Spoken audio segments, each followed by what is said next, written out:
उनकी भावना, ये एक अभिभावक घर में रहता है, उसका एक नीतीश कुमार का काम करने का एक अलग तरीका है। उनकी सादगी, उनका अपनापन, उनका डांट, ये जो हमने देखा ये दर्शाता है कि 20 साल में पिताजी ने कितना विकास किया है। चाहे वो शिक्षा हो, स्वास्थ्य सेवा बेहतर हो, रोजगार देना हो, महिला सशक्तिकरण हो, आधारभूत संरचनाओं का विकास हो या कुछ भी हो, किसी भी अल्पसंख्यक के लिए या फिर अतिपिछड़ा सबके लिए काम किया। तो मेरी कोशिश रहेगी कि उन्होंने जो 20 साल में किया है मैं उसे जन जन तक पहुँचाऊँ और पिताजी के अधूरे सपनों को पूरा करूँ। आपके सामने बहुत बड़ी चुनौती है पार्टी को बढ़ाना, नीतीश कुमार के सपने को साकार करना। मेरी प्राथमिकता रहेगी कि मैं पार्टी संगठन जदयू को मजबूत करूं और जनता का आशीर्वाद पाऊं। बेहतरीन गाना ये देखिए, इस दिन साहब निर्णय किए थे कि हम राज्यसभा जाएंगे, तो जो साहब के लिए प्रति जो लोग समर्पित रहते हैं या साहब के प्रति लोग संवेदनशील रहे हैं पार्टी में, उनकी भावना, ये एक अभिभावक घर में रहता है, उसका एक नीतीश कुमार का काम करने का एक अलग तरीका है। उनकी सादगी, उनका अपनापन, उनका डांट सब एक गार्जियन की तरह रहता था। तो निश्चित रूप से लगता है कि अब उनका डायरेक्ट निर्णय, बहुत सी चीजों में हर एक व्यक्ति का अपना अपना तरीका होता है, हर एक व्यक्ति का बॉडी लैंग्वेज अलग होता है, हर एक व्यक्ति का रिएक्ट करने का तरीका अलग होता है। और नीतीश कुमार ने जो बड़ी आबादी थी खास करके इस प्रदेश की, उसको मुख्य धारा में लाने के लिए उन्होंने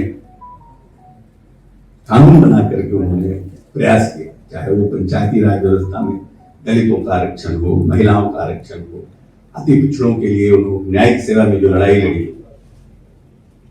तो हर तरह से उन्होंने बहुत काम किया था।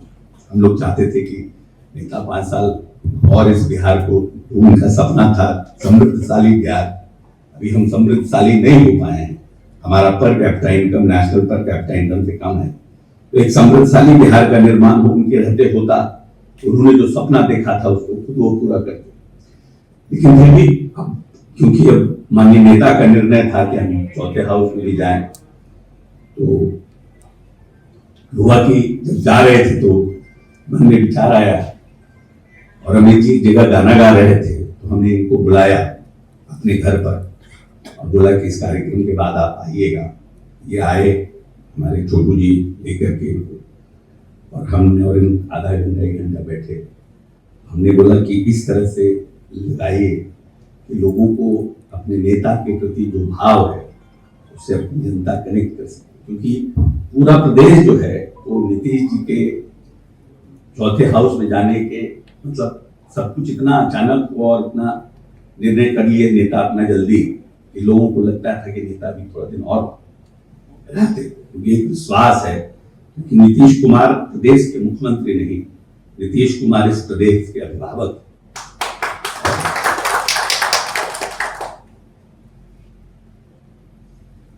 आपके लिए वो मानस पिता थे, अब ठीक है वो की पार्टी देखेंगे, निशान जी अभी यंग आए हैं, तो जिम्मेदारियां तो है ना?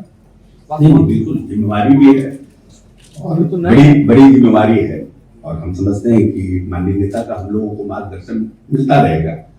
और निशान जी नौजवान साथी हैं, पूरे प्रदेश की जो बड़ी आवाम है वो इनके ऊपर नजर टिकाए बैठी है।